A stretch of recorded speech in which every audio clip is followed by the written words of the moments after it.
السلام علیکم ناظرین، آپ دیکھ رہے ہیں اردو پوائنٹ اور میں ہوں فاروق شہباز بڑائچ۔ آپ جب بھی گاڑی خریدتے ہیں، اتنی مہنگی گاڑی خریدتے ہیں، تو آپ کے ذہن میں بہت سے خیالات آتے ہیں کہ جتنی مہنگی گاڑی ہوگی اتنی آرام دہ ہوگی، اتنی آپ کی جان کی حفاظت ہوگی، اتنی بہتر ہوگی۔ لیکن آج ہم کھڑے ایک شو روم کے باہر، اور میرے ساتھ وہ انسان کھڑے ہیں جن کو مسائل ہوئے ہیں، جنہوں نے ایک مہنگی گاڑی خریدی لیکن اس کے بعد ان کے ساتھ ہوا کیا، وہ کہانی اپنی خود سنائیں گے۔ میرے ساتھ علی عباس صاحب موجود ہیں۔ کیا ہوا ہے علی عباس صاحب؟ بسم اللہ الرحمن الرحیم، صلی اللہ علیہ حبیبک سیدنا محمد وآلہ وسلم۔ شکریہ فاروق شہباز وڑائچ صاحب۔ میرا نام علی عباس ہے اور میرا تعلق میڈیا سے ہے، ایجوکیشن سے اور ٹریننگ سے ہے۔ میں حتی الامکان کوشش کرتا ہوں کہ میں کسی کے خلاف بات نہ کروں، لیکن میں مجبور بہت زیادہ ہو گیا، اسی لیے میں یہ بات کر رہا ہوں۔ پہلی بات تو یہ، اس کا جو سٹیئرنگ ہے نا، اس کا ایک بہت بڑا مسئلہ آیا ہے۔ میں یہ پیچھے کچھ دن پہلے میں یہ لیفٹ موڑ کاٹ رہا تھا، تو خدا نے میری جان بچائی ہے اور میں اللہ کا بڑا شکر ادا کرتا ہوں، یہ خدا نے مجھے دوسری زندگی دی ہے۔ کیونکہ جیسے کہ میں نے سٹیئرنگ موڑا تو یہ سٹیئرنگ مڑتے مڑتے جو ہے نا، یہ سٹک ہو گیا اور یہ مڑ نہیں سکا، اور سامنے جو تھا وہ برج تھا، اور اگر یہ سٹیئرنگ بیک وقت اس وقت سٹریٹ نہ ہوتا تو میں نے پل کی دوسری طرف گرنا تھا، اور میری فیملی بھی میرے ساتھ تھی، چھوٹے بچے بھی ساتھ بیٹھے ہوئے تھے۔ تو یہ ایک بہت ہی زیادہ خطرناک جو ہے نا یہ کام ہوا میرے ساتھ۔ اور میں یہ سوچ رہا تھا کہ جو لوگ ہل اسٹیشنز پہ جاتے ہیں، یہ ہونڈا سیوک لے کے، یہ 2017 ماڈل میں نے 2017 میں تقریباً 30 لاکھ روپے کی مجھے پڑی تھی، اور یہ اب اس کا ریٹ تقریباً 40 لاکھ روپے ہے۔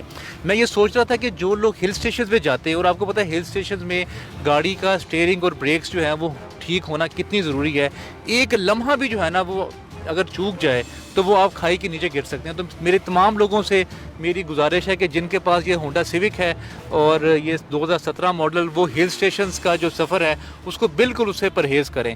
تو میں یہ اب اس کے آوازیں آنی شروع ہوگی سٹیئرنگ میں۔ تو جب میں ادھر ہونڈا آیا، پہلے تو کوئی بات ہی نہیں سنتا تھا، پہلے وہ کہتا اس کے پاس چلے جائیں، وہ کہتے اس کے پاس چلے جائیں۔ انہوں نے مجھے کہا جی آپ دوسرے والے سروس اسٹیشن پہ چلے جائیں۔ میں نے کہا کہ جب آپ نے پیسہ پکڑنا ہوتا ہے تو آپ لوگ فوراً پیسہ پکڑتے ہیں کہ ہم سے پرچیز کریں چیز۔ جب سروس کا کوئی مسئلہ آتا ہے تو پھر آپ کہتے ہیں ادھر جائیں ادھر جائیں، پھر کہتے ہیں یہ سامنے فون نمبر لکھے ہوئے ہیں، ان پہ کمپلین کریں۔ وہاں سے میں کئی دیر سے فون کر رہا ہوں، کوئی اٹینڈ نہیں کر رہا۔ مجھے 5-6 دن ہو گئے ہیں، میں بار بار آتا ہوں، کبھی کسی شو روم جاتا ہوں، کبھی کسی شو روم جاتا ہوں۔ آج یہ جو کلمہ چوک والا شو روم ہے ہونڈا کا، یہاں پہ کھڑے ہیں۔ فی الحال میں نے جب بہت زیادہ پریشر ڈالا ان پہ، لوگوں کو میں لے کے آیا یہاں پہ، انہوں نے بہرحال میری ایک کمپلینٹ لانچ کر دی۔ انہوں نے پھر مجھے ایک نمبر دے دیا کہ اس نمبر پہ رابطہ کر لیں آپ، تو آپ کو یہاں سے جو ہے نا وہ آپ کی یہ سٹیئرنگ کا مسئلہ جو ہے نا وہ ٹھیک ہو جائے گا۔ اب میں نے کال کی آپ کے سامنے، انہوں نے کہا جی ابھی تو ہمارے پاس سٹیئرنگ موجود نہیں ہے، ابھی تو اپریل اور مارچ اپریل کی ہی جو ابھی سٹیئرنگ ہے وہ نہیں ابھی تک ہمارے پاس ہے۔ اب یہ کہتے ہیں اگر 1,82,000 روپے آپ ہمیں دے دیں تو ہم آپ کو فوراً سے جو ہے نا وہ سٹیئرنگ منگوا کے دے دیتے ہیں۔ پیسے دے دیں تو فوراً ہو جائے گا ٹھیک؟ پیسے دے دیں گے تو فوراً ٹھیک ہو جائے گا، 10 دن کا ہم ٹائم لیں گے۔ پہلے کہتے رہیں گے یہ 50,000 جو ہے نا آپ کی گاڑی اوپر ہو گئی ہے، وارنٹی سے باہر ہو گئی ہے، اب 60,000 ہو گئی ہے۔ اب یہ ہر چوتھے بندے کا یہ مسئلہ ہے، جس سے بھی میں نے بات کی ہے۔ یہاں بھی جب آپ دیکھ لیں جا کے، ہر روز کی بنیاد پہ سٹیئرنگ جو ہے یہاں پہ وہ چینج ہو رہے ہیں۔ اب یہ مینوفیکچرنگ فالٹ آیا ہے اس میں۔ جب مینوفیکچرنگ فالٹ آ جائے تو کنزیومر رائٹس یہ کہتے ہیں کہ آپ اس کو چینج کر سکتے ہیں۔ میں نے کوئی سٹیئرنگ کے ساتھ کھیلتا تو نہیں رہا میں، یا میں نے اس کو جان بوجھ کے تو خراب نہیں کیا۔ اب یہ ایک خطرہ ہے، اور ہر وقت یہ سڑک سے جو ہے نا یہ ایک مسئلہ جو ہے نا وہ بڑھتا رہے گا۔ پھر اس میں ایک اور مسئلہ آیا بیٹری کا۔ 6 ماہ میں بیٹری اس کی خراب ہو گئی۔ وہاں پتہ کیا گیا جی کیا مسئلہ ہے، وہ کہتے ہیں جی بیٹری کا یہ مینوفیکچرنگ فالٹ ہے۔ میں نے انہوں نے وارنٹی میں مجھے 1,500 روپے لیا مجھ سے، وہ ٹھیک کر دی، وہ 4 ماہ کے بعد دوبارہ خراب ہو گئی۔ پھر انہوں نے کہا جی اس میں مینوفیکچرنگ فالٹ ہے بیٹری میں۔ بہرحال اس پہ میں نے ان سے زیادہ بحث نہیں کی، 6,000 روپے لگایا میں نے، اور میں نے نئی بیٹری لے لی۔ اب یہ پہلے دن سے میں نے ہونڈا سیوک لی تو پہلے دن سے میں شو روم جا رہا تھا، میں ان کو کہتا تھا یہ ہینڈل جو ہے نا یہ سخت ہینڈل ہے، یہ اس کا سٹیئرنگ سخت ہے، تو وہ کہتے ہیں جی اسی طرح ہی آیا ہے، بہرحال آپ چلاتے رہیں، کوئی مسئلہ نہیں ہوگا۔ اب یہ مسئلہ ہے کہ اب یہ مجھے کہہ رہے ہیں کہ آپ انتظار کریں، اور اس کا اب جو انتظار ہے وہ مجھے نہیں پتا کتنی دیر تک ہے۔ اور پھر میری مبشر لقمان صاحب سے بات ہوئی، وہ کہتے ہیں کہ ہم اس ایشو کو نیشنل میڈیا پہ اٹھاتے ہیں، باغی ٹی وی پہ اٹھاتے ہیں۔ اور جیسے ہی میں نے یہ اپنے سوشل میڈیا پہ ڈالنا شروع کیا تو مجھ سے بہت سارے لوگوں نے رابطہ کیا، یہی پرابلم، وہ کہتے ہیں یہی پرابلم ہے ہمارے ساتھ بھی، اور یہ ہم سے پیسے مانگ رہے ہیں، 1,82,000 کا بل بناتے ہیں، اور یہی پرابلم ہمارے ساتھ ہے۔ تو میں چلانے والوں کو کیا کہیں گے؟ دیکھیے جی میں ان سے یہ کہوں گا، پہلی بات تو یہ کوئی بھی ان کو پیسے نہ دے، کیونکہ یہ مینوفیکچرنگ فالٹ آیا ہے اس کے اندر۔ تو ہمارا حق ہے جو ہم نے 30 لاکھ روپے بھرے ہیں وہ ہمیں اس کی پیمنٹ جو ہے نا ہمیں اس کی اندر وارنٹی میں کریں اور جتنا جلدی ہو سکتا ہے یہ کریں. یہ سب سے زیادہ امپورٹنٹ بات ہے.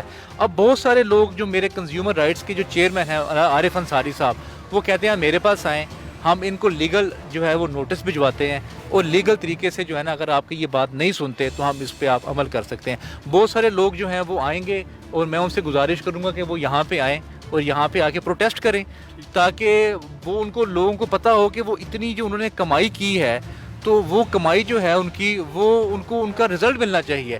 اور دوسری بات یہ ہے کہ میں اب خود بھی اخبارات میں اشتہار دینے لگا ہوں, مختلف ٹی وی چینلز میں پہلے بھی جاتا ہوں, مختلف ٹریننگز میں یونیورسٹیز میں, اور میں اس کی بات اٹھاؤں گا اور میں مختلف سوشل میڈیا پہ اور مختلف جگہوں پہ میں اب اس بات کو شیئر کرنے لگا ہوں.